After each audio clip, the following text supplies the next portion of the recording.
बलराज, भले ही आप नहीं पसंद कर रहे हैं या बहुत ऐसे लोग होंगे जो शायद नहीं पसंद कर रहे, लेकिन इस वक्त बिग बॉस 19 की सबसे पॉपुलर कंटेस्टेंट बन चुकी है तान्या।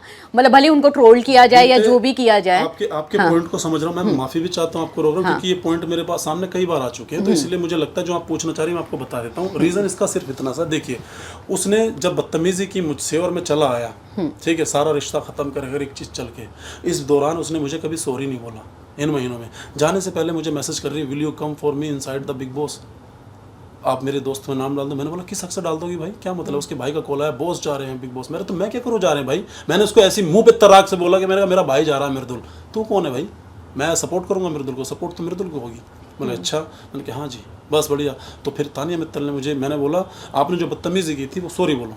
उसने एक सवाल नहीं किया, 100 बार सॉरी। और हो सकता है बलराज मैं माफ़ी चाहती हूँ, मेरे पास ज़िंदगी में कोई बचा नहीं है। जो लोग इतने स्पिरिचुअल होते हैं, जो फैमिली को इतना अच्छा बताते हैं देवी, वो अकेला बचेगा क्या?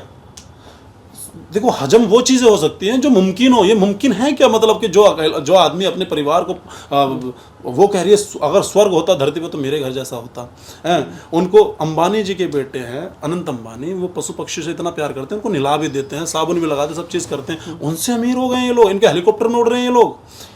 मैं कहता हूँ हो सकता है, चलो भाई दिखाओ, जंगल में मोर नाचा किसने देखा, दिखाओ ना।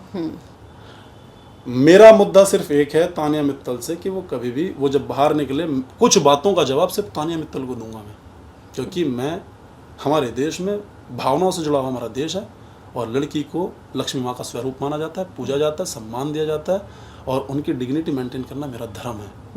कोई मुझसे कुछ भी पूछ लीजिए, सवाल आपके हैं लेकिन जवाब मेरे हैं। मेरी मर्यादा इतनी है, मेरी डिग्निटी इतनी है कि मैं बातों का जवाब देते वक्त ये ध्यान रखूं कि उसकी इमेज पे, उसके कैरेक्टर पे कोई ठेस ना पूछे। ये कोई कवर अप नहीं है मैम, यकीन माने कवर अप नहीं है, ये मेरे संस्कार है। वो पूछे तो जवाब दूंगा कि चल पूछ, तुझे क्या पूछना, क्या था, झूठ बोल मेरी आंखों में डाल के आंखें कि ये बात नहीं थी, बोल मित्तल तो ये बात, तो मैं बोलूंगा, फिर वो बोले ना, तब मजा है ना। चाहे वो बाहर निकल के पूछे, आमना सामना तो देखो होना ही है। मैं जाऊंगा या नहीं जाऊंगा ये तो एक इल्यूजन है, ये तो एक तर्क है कि जाएगा, जा भी सकता नहीं भी जा सकता, वो तो गलत बात है। लेकिन चलो वो तो 100% बाहर आएगी ना। ये कोई पेपर की मीडिया पे छप के कोई कटिंग नहीं हो रहा है जो हम यहाँ बात कर रहे हैं। ये एक मीडिया है, और ये नेशनल मीडिया है जो लोगों तक जा रही हैं, जो आप सब लोग एक दूसरे से कनेक्टेड हो। ये जो भी चीज़ें जा रही है पेपर पे नहीं जा रही, on record, with proof, with voice, with gesture के साथ जा रही है कि मेरी बातें क्या बोल रहे हैं, मेरा शरीर क्या बोल रहा है, मेरी जुबान क्या बोल रही है। आप लोग बातों में फंसा जरूर सकते हो, लेकिन मेरी भावना बिल्कुल क्लियर है। जितनी बातें मैंने आपसे बोली हैं यही घुमा फिरा के मैंने, क्योंकि सच्चाई बदलती नहीं है, घुमा फिरा के थोड़ा बहुत इधर से या थोड़ा बहुत इधर, ताकि आप लोगों को थोड़ा सा इंटरेस्टिंग लगे, क्योंकि मैं सुबह से रिपीट कर करके थक चुका हूँ। अच्छा, तानिया को लेके आपने एक स्टेटमेंट दिया कि उन्होंने आपको सॉरी इसलिए बोला, इसका रीजन मैं नहीं समझी। इसका रीजन शायद दो चीज हो सकता है, कि शायद आप उनको सपोर्ट करें क्योंकि आपके फॉलोअर्स बहुत अच्छे हैं, या दूसरा रीजन ये हो सकता है कि उनको ये बात पता थी कि जब भी कोई कंटेस्टेंट बिग बॉस हाउस में जाता है, हमने बिग बॉस को जितना फॉलो किया इतने सालों से, हमने देखा है उनके एक्स उठ के शो के अंदर आ जाते हैं, उनके बारे में कोई स्टेटमेंट पास कर दी जाती। क्या उनको वो भी एक डर था कि आप घर के बाहर उनके बारे में कोई ऐसा स्टेटमेंट पास कर सकते हैं जिसकी वजह से वो आपको माफी मांग रही थी, या सपोर्ट के रूप में वो ये चीजें कर रही थी? मैं एक बात बताता हूँ, इंसान जब मगरमच्छ के आंसू रोता है तो बाद में कभी असलियत की भी रोता है, तो वो भी मगरमच्छ के लगते हैं। समझने की बात है, थोड़ा सा मैं जोड़ रहा हूँ कुछ चीज़ें, इसको हटा देते हैं, आपकी बात पे आते हैं। मुझे अब लग रहा है कि सॉरी बोलूँगा, और उसको पता था कि मैंने वीडियो चूंकि पहले ही बना दी थी, जंगल में मोर नाचा किसने देखा, फिर भी उसने मुझे मैसेजेस वगैरह ये सब चीज़ें की हैं, या कुछ भी उसके भाई ने मुझे कॉल्स किए। मुझे ये समझ में नहीं आ रहा कि इन लोगों को सब तो पता था कि मैं इनके खिलाफ हूँ, मैं इनसे बदतमीजी से, मैं इनके साथ कोई इंटरेस्ट नहीं रखता। मुझे सॉरी एक बार भी, उसने बार बार सॉरी में बोला, will you come inside for big boss house, क्यों बोला? उसको पता था कि बलराज के अच्छे, उस समय भी इसने यही किया और इस समय इसने यही किया। वहाँ पे एक पॉडकास्ट किया था हमने होटल्स रूम के अंदर, मैंने आज तक शूट नहीं, कई जगह से इसको पॉडकास्ट में से भी भगाया गया, कई मंदिरों से इसका कैमरा लेकर के इसको बाहर निकाला गया है। ये चीज़ें कभी नहीं आती क्योंकि इनकी खुद की टीम होती है। ओके, वो बाहर आएंगी, आज नहीं, मेरे जाते ही आएंगे, क्योंकि लोगों को भरोसा नहीं होगा ना, पता चलेगा ना उनको कोई भी चीज़ होगी। आपको मैं बता रहा हूँ कि इस लड़की का जो सबसे बड़ा प्रॉब्लम है वो है ईगो सेटिस्फैक्शन। इसे अपना ईगो ठीक करने के लिए आपसे दोस्ती करनी पड़ेगी ना, तो ये कर लेगी। आपसे दोस्ती करके आपको ऐसे मोमेंट पे जाके नीचा दिखाएगी जब इसको लगेगा कि यहाँ मेरा ईगो सेटिस्फाई हो रहा, और वापस आ जाएगी, छोड़ देगी कि ईगो सेटिस्फाई हो गया उसका, अपने ईगो के लिए वो लड़कियों की बातें लेके चलती है कि वुमेन्स को दबाया जाता है। अरे कहाँ दबाया जाता है यार वुमेन्स को? वुमेन्स अगर लड़के गलत है लड़के भी गलत है, लड़के गलत है लड़के भी गलत है, कई जगह ऐसी कहानियां। लेकिन मुझे ऐसा लगता है वुमेन्स को हमारे यहाँ पे सम्मानित रूप से देखा जाता है और यही एकमात्र सच्चाई है। एक के गंदा होने की वजह से पूरा समाज गंदा नहीं हो सकता है, ये एकमात्र सच्चाई है। और दूसरा रही बिग बॉस के घर की बात, किस इंसान को नहीं पता है कि बिग बॉस में क्या होता है। आपसे आज हैज नहीं उठ रही है, सिगरेट के डंडे नहीं उठ रहे हैं, वॉशरूम साफ करना किसको नहीं पता। वो कल को ये भी कह सकती है कि मैं तो बिग बॉस के बारे में जानती नहीं थी, पहला ही सीजन था, मुझे तो पता होता तो मैं आती ही नहीं, ये भी कह सकती है। वो तो कुछ भी कह सकती है। प्रमाणित इसकी बातों से सिर्फ इतना ही होता है कि ये फेक है, और ये जो मैं कह रहा हूँ ये प्रूफ कर भी रही है।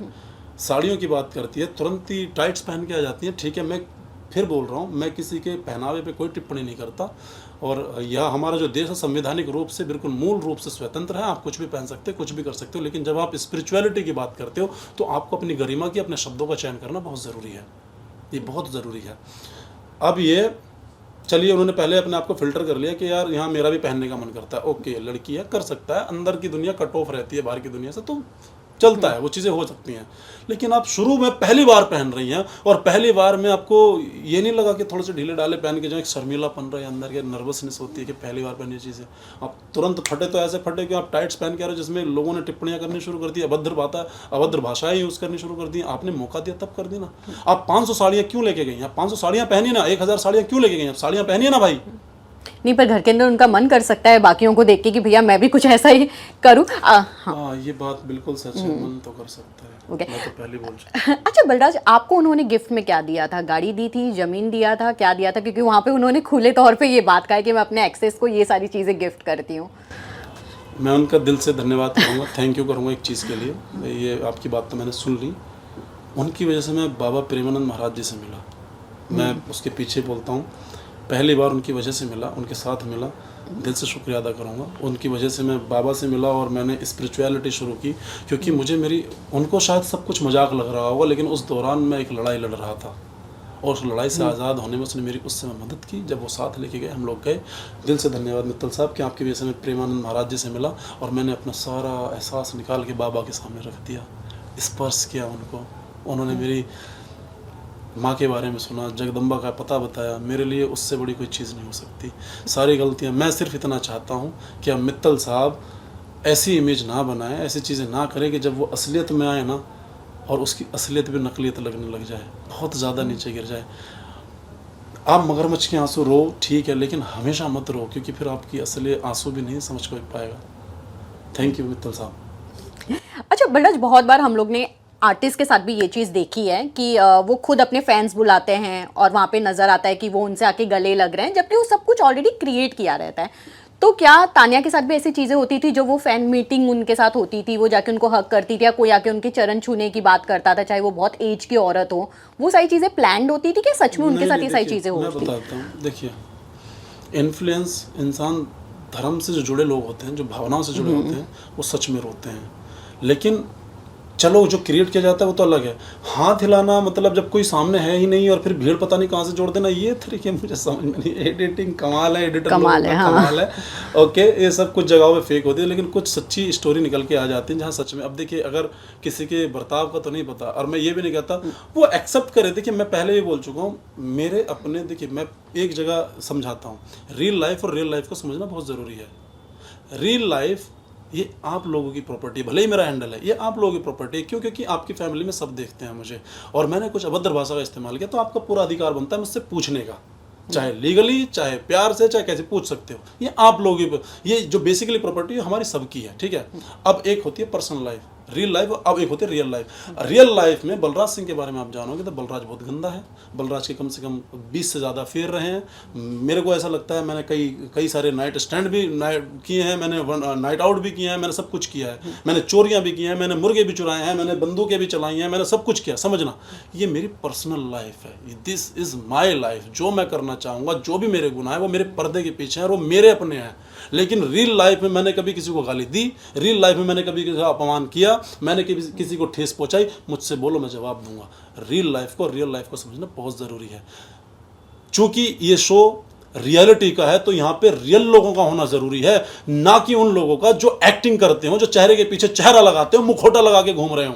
यहाँ पे दूसरा हफ्ता शुरू हो चुका, लेकिन किसी भी व्यक्ति का चेहरा सामने आने को, सब एक्टर हैं यार, एवरीवन एक्टर, सच में एक लड़के को छोड़ क्योंकि अब लोग पूरी प्लानिंग के साथ जा रहे हैं। प्लानिंग करने भाई बिग बॉस में गए प्लानिंग करने के लिए, एक्टिंग करनी, कोई और सोच छोड़ दो भाई, हमारे जैसे रियल लोगों के लिए छोड़ दो, हम फॉलो करते हैं सिर्फ रियलिटी की वजह से, हम जैसे लोगों के लिए छोड़ दो भाई महाराज का रिक्वेस्ट है। दूसरा मृदुल की बात बता दो, मृदुल जैसा बच्चा है वो वैसे का वैसा ही दिख रहा है, और वो रियल है और वो ऐसा ही है, मन का सच्चा है, दिल का अच्छा है, लड़ाई करेगा तो करेगा, उसको भावना वो उलझ गया है बेचारा, वो शेरों के बीच में जंजाल में फंस चुका है, वो चक्रवृद्धि ब्याज दे रहा है वो सबको, लेकिन बहुत बढ़िया लड़का है। अच्छा, आपने अपना खुद का पॉडकास्ट भी खोल लिया है बिग बॉस। मेरा पॉडकास्ट आपको पता, मैं आपको बताता हूँ, मेरा जो चैनल एस्टेब्लिश है काफी सालों से, मैं मतलब 2-3 साल 4 साल से पहले से कर रहा हूँ, मुझे ऐसा कुछ भी नहीं, बलराज सिंह एंटरटेनमेंट के नाम से, big boss with Balraj, be with Balraj, ये एक हमने नया एक अपना बलराज सिंह एंटरटेनमेंट कंपनी है मेरी, वो बनाई थी हमने, वहाँ पे स्टूडियो सब बनाया था, वाराणसी में एस्टेब्लिश है, आप यकीन माने एयरपोर्ट से 1 मिनट की दूरी पर सारा एस्टेब्लिश है। और हमने ये सोचा था इस बार कि लोगों को रोस्ट करेंगे मगर प्यार से, किसी को ठेस नहीं पहुंचाएंगे, और क्योंकि ट्रेंडिंग टॉपिक रहेगा तो अपन सारी टीम मिलकर सब अच्छा करेंगे, कुछ मेहनत करेंगे भाई रात दिन। लेकिन मैंने तानिया मित्तल जैसे सुना, मेरे तो जमीन खिसक गई, मैंने कि इसको तो अब मैं बता के छोड़ूंगा, चाहे जो हो जाए जो भी हो जाए। फिर मैंने सारी चीज़ें की, मैंने एक वीडियो डाली, तब से जाके हंगामा मचा पड़ा है। तो मैंने कहा ओके, मचने दो, जो चीज़ सच है वो सच आने दो बाहर। मैं पहली बार, देखिए सच्चाई को प्रमाण की ज़रूरत नहीं होती है, झूठ आप अगर कोई प्रूफ बनाते, मेरे पास कोई प्रूफ नहीं, जितनी भी बातें मैंने बोली हैं मेरे पास कोई प्रूफ नहीं है। प्रूफ बनाना एक इलीगल एक्टिविटी है, आप प्रूफ बना रहे हो मतलब आप इलीगल काम का खुद कर रहे हो। मेरे भारत के संविधान पे मुझे बहुत भरोसा है, मेरी गवर्नमेंट पे, पुलिस डिपार्टमेंट पे बहुत भरोसा है, क्योंकि सच्चाई बनाई नहीं जाती है, सच्चाई सामने होती है और सामने निकली जाएगी। हम कोई रोड साइड होटल में जाके नहीं रुके हुए हैं, हम लोग रेडिसन बिलो 5 स्टार होटल में, वहाँ की फोटेज डिलीट नहीं होती है, वो सर्वर पे जाती है, सब निकल जाएगा जो चीज़ें। अच्छा बलराज, बहुत बार बिग बॉस में ये चीज़ देखी गई है कि बहुत बार एक्स को अंदर बुलाया गया है, जो भी कनेक्शन हो, चाहे वो फ्रेंडशिप में हो, चाहे लव में हो, चाहे कुछ टाइम का क्रश हो, जब वो अंदर जाते हैं कुछ दिन उन दोनों के बीच में झगड़े नजर आते हैं, उसके बाद सब कुछ शांत हो जाता है, उसके बाद दोनों एक दूसरे के बारे में भूल जाते हैं कि हाँ भैया उसने मेरे साथ गलत किया या सही किया। अगर आपको ये मौका मिलेगा तो क्या आप उनके साथ अपने जो भी रिलेशन पहले खराब रहे, क्या उनको सही करने की कोशिश करेंगे? मैं आपको एक बात कह देता हूँ, जो एलिगेंस मेरी तरफ से है एक्सेप्ट कर ले, तुरंत मैं खुद कह दूंगा मुझे बाहर निकाल दीजिए। एक्सेप्ट करना पड़ेगा उन्हें। और वो ये बात भी तो कह सकती है कि मैंने जो जो किया आप उसका एक प्रूफ लाकर मेरे सामने दीजिए। प्रूफ मेरी गवर्नमेंट निकाल देगी, सबको मिल जाएगा। इतनी मेहनत करने की जरूरत नहीं है। जब प्रूफ बनते हैं ना तो ऐसा नहीं है, इन्फ्लुएंसर ये रही होंगी लेकिन मैं दिलों से जुड़ा हुआ लोग हूँ। प्रूफ आने लगे हैं बाहर, इन्होंने शायद वो फुटेज नहीं डाली होंगी लेकिन लोगों ने वीडियोस डालने शुरू कर दी हैं। जब हम घूम रहे थे वहाँ तो केवल इनकी ही टीम वीडियो नहीं बनाई, कुछ और लोग भी तो बना रहे होंगे, रैंडम लोग भी तो बना रहे होंगे ना। रियलिटी शो है, आ जाएगा। ईश्वर है ना मेरे साथ, मुझे ये पता है मेरा ईश्वर मेरे साथ है, उनको पता है कि अगर मैं सही हूँ तो मेरा साथ देगा, अगर मैं गलत हूँ तो मैं झुकूंगा भी और माफ़ी मांगूंगा। अगर गलत नहीं और झुकाएगा गर्दन कट जाएगी, बलराज झुकेगा नहीं। अच्छा, जिस हिसाब से तान्या कहती हैं कि वो इतनी रिच हैं, उन काफ़ी बड़ा उनका घर है, यहाँ से लिफ्ट वहाँ पहुँचती है, खाना यहाँ से डाल दो वहाँ पहुँच जाएगा, क्या सच में मैंने ऐसा जवाब है? दिया ना, अभी जंगल में मोर नाचा किसने देखा। मैंने बोला तो कि भाई आपके भैया जी, मैं रिक्वेस्ट करता हूँ और माफ़ी भी चाहता हूँ कि आपको इसमें इन्वॉल्व कर रहा हूँ, आप प्लीज़ जाइए, गार्ड्स की वीडियोस बनाइए, आपकी कंपनी की एक वीडियोस बना दीजिए, आपके घर के अंदर के महल की एड्रेस मत बताना, हो सकता है आपका सिक्योरिटी हो, माता पिता को मत दिखाना, हो सकता है माता पिता को आप नहीं दिखाना चाहते, सबके अपने हैं, लेकिन एटलीस्ट लोग भी जानना चाहते हैं और मैं भी जानना चाहता हूँ क्या ये सच है। जितना आप जानते हैं इस बारे में उतना मैं जानता हूँ। क्या वो उन्होंने आपको भी फोर्स किया था बॉस कहने के लिए? नहीं, उसने मुझे कभी बॉस नहीं कहने के लिए फोर्स किया। उसने, मैं उसको मित्तल साहब बोलता था, मित्तल साहब कैसी हो मित्तल, हाँ ठीक हो। कभी छेड़ने के लिए मैं उनको मित्तल बॉस बोल देता था तो हंसती थी और अलग चीज़ें होती थी। उनके साथ जो आपका एक रिश्ता था उससे निकलने के लिए आपको कितना वक्त लगा? क्या उस समय भी आप उन सारी चीज़ों से गुजरे थे? जैसे किसी के पास भी आप आसानी से नहीं जाते हो, धीरे धीरे धीरे जैसे जाते हो करीब, ऐसे धीरे धीरे दूर होना पड़ता है। लेकिन आप यकीन माने, जितना मैं जब एक सेल्फ रिस्पेक्ट नाम की चीज़ होती है, सेल्फ रिस्पेक्ट सबसे पहले, कदर उनकी करो जो तुम्हारी करे, ज़्यादा गुलामी भी इज्जत की नीलामी हो जाती है। अगर बात मेरी सेल्फ रिस्पेक्ट पे है तो 1 करोड़ तानिया मित्तल कुर्बान। अपन उनके सामने झुक सकते हैं, मर सकते हैं जिनको अपना मानते हैं, फेक लोगों के सामने अपनी सेल्फ रिस्पेक्ट गवा नहीं सकते। मुझे खंजर नहीं चुभते, छोटे छोटे जेस्चर मार देते हैं, मुझे बातें चुभ जाती हैं कभी कभी, ये चीज़ें। ओके, लास्टली अब आप बिग बॉस का हिस्सा बनेंगे नहीं बनेंगे वो तो मुझे नहीं पता, लेकिन अगर आप बिग बॉस का हिस्सा बनते हैं और अगर आपको मौका मिलता है वहां जाके खुद को एज अ प्रूफ करने का, क्योंकि आप बहुत लंबे समय से आप बिग बॉस को फॉलो कर रहे हैं, बिल्कुल। तो ऐसी कौन सी चीज है जो बिग बॉस हाउस में लोगों को आपके बारे में जानने के लिए मिलेगी, जो अब तक आपके पॉडकास्ट को हो गया या आप अपने इंस्टा पे अगर एक्टिव होते हैं वहां पे लोगों ने आपको वैसा नहीं देखा है? देखिए, आपको बता दूं, सुबह से आज बिना खाए पिए 12 घंटे से रेगुलर बोल रहा हूँ, नॉन स्टॉप बोल रहा हूँ। मुझे ऐसा लगता है बिग बॉस एक रियलिटी शो है, उसको कोई मतलब नहीं आप कैसे इंसान हो, क्या हो। प्लीज़ बी रियल, आप जो हो वो रहो। बिग बॉस का एक सीधा सीधा एग्जाम्पल आपको बता देता हूँ कि आप अगर रियल रहोगे, लोगों को लगता है जो अंदर होते हैं कि उन्हें एक दूसरे को इम्प्रेस करना है, जबकि इम्प्रेस करना है ऑडियंस को। आप सच्चाई से पेट से दिल तक पहुंचाओ, जुबान दिमाग से जनरेट करो और उसी माध्यम से आपके दिल और पेट तक पहुंच जाए तो बात दिल और पेट की है, वरना दिमाग की है।